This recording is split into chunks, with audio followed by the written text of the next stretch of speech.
बोलबमলৈ যোৱা ভক্তক আক্ৰমণ আব্দুল কাসেম হবিবুৰ ৰহমান নামৰ দুই অভিযুক্তক গ্ৰেপ্তাৰ আক্ৰমণৰ আঁৰৰ ঘটনা কি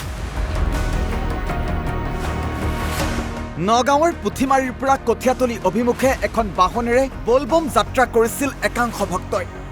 আৰু তেওঁলোক আহি চকুৱা আৰক্ষী চকীৰ অন্তৰ্গত হিমলুগুৰি পাইছিলহিহে আৰু তেওঁলোক বাহনত তেল ভৰাবলৈ এটিএমত টকা উলিয়াবলৈ গৈছিল কিন্তু সেই সময়তে ডিজে বজোৱা কেন্দ্ৰ কৰি দুজন লোকে গাড়ী চালকক মাৰপিট কৰাৰ লগতে অশ্লীল মন্তব্য কৰে বুলিও অভিযোগ উত্থাপিত হৈছে তাৰ পাছতে ঘটনাস্থলীত কচুৱা আৰক্ষী উপস্থিত হৈ পৰিস্থিতি নিয়ন্ত্ৰণ কৰে এই মাৰপিটৰ লগত জড়িত অভিযোগত আব্দুল কাসেম আৰু হবিবুৰ ৰহমান নামৰ দুজন লোকক আৰক্ষী গ্ৰেপ্তাৰ কৰে ভক্তসকলৰ এজাহাৰৰ ভিত্তিত দুই অভিযুক্তক গ্ৰেপ্তাৰ কৰাৰ পাছতে নগাঁও জেল হাজতলৈ প্ৰেৰণ কৰিছে শুনক কিদৰে ঘটনা সংঘটিত হৈছিল আমি মানে ৰেংবেঙত যাবলৈ ওলাইছিলোঁ পুথিমাৰীৰ পৰা তাৰপিছত গাড়ীবোৰত তেল নাই তেল ভৰাব তাৰপিছত শিমলুগুৰি ৰখালে আৰু এটিএমলৈ গৈছে পইচা নিবলৈ তাৰপিছত মানে ইয়াত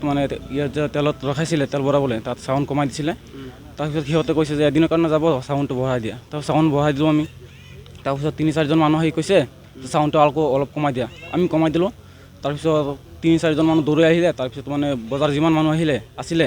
চব দৌৰি মানে আমাৰ গাড়ীটো ঘেৰত দি দিলে তাৰপিছত মানে ড্ৰাইভাৰৰ দৰাটো খুলি তাক মানে গুচি দি মাৰিলে বলবম যে গৈছোঁ সেইটো কাৰণে আৰু সিহঁতে কৈছে কিহৰ বলবম মানে আমি বলবম যাম বুলি তাৰপিছত আমি কেইটামান মানুহ গোট খাইছোঁ আমি 15-16 মানুহ গোট খাই কিনি আমি ওলাই আছোঁ তাৰপিছত মানে ড্ৰাইভাৰে কৈ আছে মানে গাড়ীত তেল নাই তেল সোমাব লাগিব কামপুৰ নাযায় গাড়ীটো আমি সোমকৈ গাড়ীটো ৰখাই কিনে আমি তেল ভৰিলোঁ 2 লিটাৰ তাৰপিছত মানে আমাৰ ড্ৰাইভাৰে কৈ আছে পইচা নাই তো ঠিক আছে পইচা নাইতো যে এতিয়া ক'ৰ পৰা দিম এটিএম আছে এটিএমত ওলাওঁ আমি এটিএমত গৈছোঁ পইচা ল'বৰ কাৰণে এটিএমত গাড়ীখন ৰাখিছোঁ ৰখাৰ পিছতো মানে এই 2টা মানুহ আহি কিনে সুধিছে তহঁতে ক'ৰ পৰা আহিছা বোলে আমি পুথিমাৰৰ পৰা আহিছোঁ ক'ত যাবা বোলে বলমত যাম ইয়াতকৈ হুলস্থুলকৈ কৰি আছা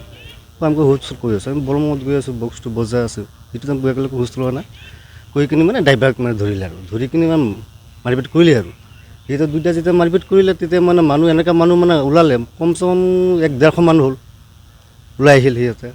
তাৰপিছত আমি মানে সৰু বাচ্চা আছে ডাঙৰ আমি ড্ৰাইভাৰ আৰু 3জনমান ড্ৰাইভাৰ আছোঁ সৰু বাচ্চা মানে এনেকুৱা হৈছে মানে কান্দি মানে আমাক ধৰিছে তে আমি তাক ফিৰাব যাম না সিহঁতক ৰখাম এনেকুৱা পৰিস্থিতি হৈ গ'ল তাৰপিছত এনেকুৱা পৰিস্থিতিত সিহঁতে মানে এনেকুৱা মানে ৰূপ ধৰিছে আৰু আমি ভয় খাই গৈছোঁ এতিয়া আমি কিবা কৰোঁ এতিয়া মাৰিব আমাক তাৰপিছত কৈছে তহঁতে এইফালে যাব নোৱাৰিবি গাড়ী ঘূৰা কি কৰোঁ মই গাড়ীটো ঘূৰালোঁ আৰু ঘূৰাই কিনে পৰা আমাৰ মানে মুৰ্গীটো আছে দে গামোৰা ফোন মাৰিলোঁ বোলে এনেকৈ দাদা হ'ল এতিয়া আমি কি কৰিম দাদা কৈছে ঠিক আছে তহঁতে তাতে থাক আমি আহি আছোঁ অহাৰ পিছত কি হয় নহয় দাদাহঁত আহিল অহাৰ পাছত ঠিক আছে এনেকৈ হ'ল যদি এনেকৈ বাধা দিছে সিহঁতে তহঁতে যাব নোৱাৰিবি আৰু মানে যেনেকুৱা গালি এটা মাৰিছে মানে এনেকুৱা গালি মানে আমাৰ ভাষাত নাহে এনেকুৱা মানিছে এতিয়া নাম মানে এই মজুৰ কি নাম এটা আছে নাম পাহৰি গৈছোঁ মই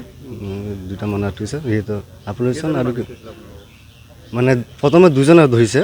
2জনে ধৰাৰ পাছত মানে মানুহ আৰু গোট খাই গ'লোঁ সিহঁতৰ মানে ধৰিলোঁ কিন্তু এনেকুৱা বস্তু তাৰপিছত ভয় খাই গ'লোঁ গাড়ী লৈ আমি গামোৰা ফোন কৰিলোঁ গামোৰা ঠিক আছে তহঁতে থাক আমি আহি আছোঁ সিহঁতে আহিল অহাৰ পিছত ঠিক আছে এনেকৈ হৈছে যে থানাত যাওঁ থানাত এজাহাৰ দে এটা আমি থানাত আহিলোঁ তাৰপিছত মানে এতিয়া মানে আমি কি বিচাৰোঁ মানে এইটো ন্যায় বিচাৰোঁ আৰু কামপুৰৰ পৰা অৰূপ বৰাৰ ৰিপৰ্ট অসম লাইভ 24